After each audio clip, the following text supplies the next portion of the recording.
ஓம் சாந்தி.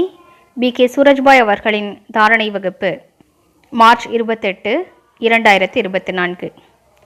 நாம் அனைவரும் பரமாத்ம சந்திப்பின் மூலமாக அபாரமான சுகத்தை அனுபவம் செய்கின்றோம். எந்த ஆத்மாக்கள் சுகங்களின் பொக்கிஷத்தால் நிறைந்து விடுகிறார்களோ அவர்களே உலகின் துக்கங்களை நீக்குவார்கள். மேலும் அதுதான் நமக்கு பாபா மீதும் மேலும் பாபாவுக்கு நம் மீதும் மிகுந்த அன்பு இருக்கிறது என்பதன் நிரூபணமாகும். பாபா கூறுகின்றார், எந்த குழந்தைகள் என்னை மிகவும் நினைவு செய்கிறார்களோ அவர்கள் முழு நாளும் என் அருகாமையிலேயே இருக்கிறார்கள். பாருங்கள், இது எத்தனை அழகான விஷயம். அப்படிப்பட்ட யோகி ஆத்மாக்களுக்கு பாபாவின் அதிர்வலைகள் கிடைத்து கொண்டே இருக்கின்றன. அவர்களுக்குள் சுகம் நிரம்பிக் கொண்டே இருக்கிறது. நாம் நல்ல யோகி ஆவதற்கான திடமான எண்ணம் வைப்போம். யோகிகளோ நடந்து திரியக்கூடிய லைட் ஹவுஸ் ஆவார்கள். அவர்கள் மூலமாக அமர்ந்தபடியே முழு உலகிற்கும் நன்மை நடந்து கொண்டே இருக்கிறது. உண்மையான அர்த்தத்தில் அவர்கள்தான் பாபாவின் உதவியாளர்கள் ஆவார்கள். முழு நாளிலும் பல முறைகள் நமது உடையை மாற்றிக்கொள்வோம். நமக்கு நினைவிருக்கிறதல்லவா, பாபா நமக்கு ஜொலிக்கக்கூடிய உடையை தந்திருக்கின்றார். உறங்கச் சென்றாலும் இந்த உடையை அணிந்து கொள்வோம். இது ஃபரிஷ்தாவின் உடையாகும். முரளி கேட்கச் சென்றாலும் இந்த உடையை அணிந்து கொள்வோம்.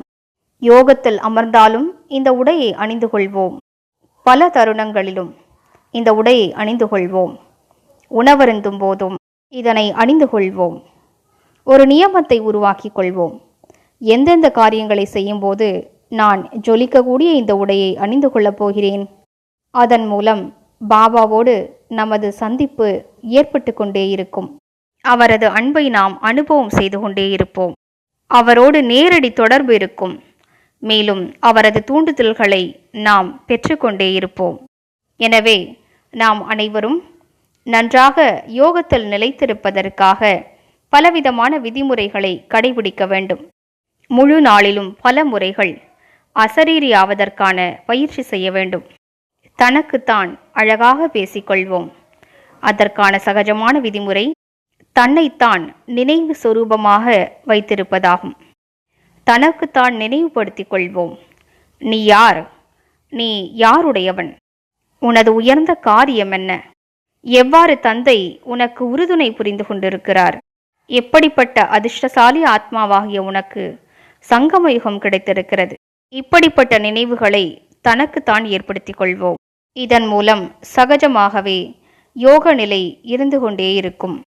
இன்று முழு நாளும் நாம் சுயத்திற்குள் ஈஸ்வரிய சுகங்களின் களஞ்சியத்தை நிரப்பிக்கொண்டே செல்வோம்.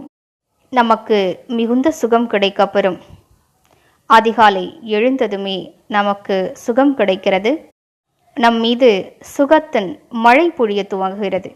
முரளியின் மூலம் நமக்கு மிகுந்த சுகம் கிடைக்கிறது. ஏனென்றால் முரளியில் சுயம் பகவான் நம்மோடு பேசக்கூடிய அனுபவம் ஏற்படுகிறது. மேலும் அசரீரி ஆகும்போதும் ஆழமான சுகம் அனுபவமாகிறது. நாம் இந்த சுகத்தை அதிகரித்து கொண்டே செல்வோம். கூடவே அனைவருக்கும் ஆசிகளை வழங்கிக் கொண்டே செல்வோம். அனைவரும் சுகமடையட்டும்.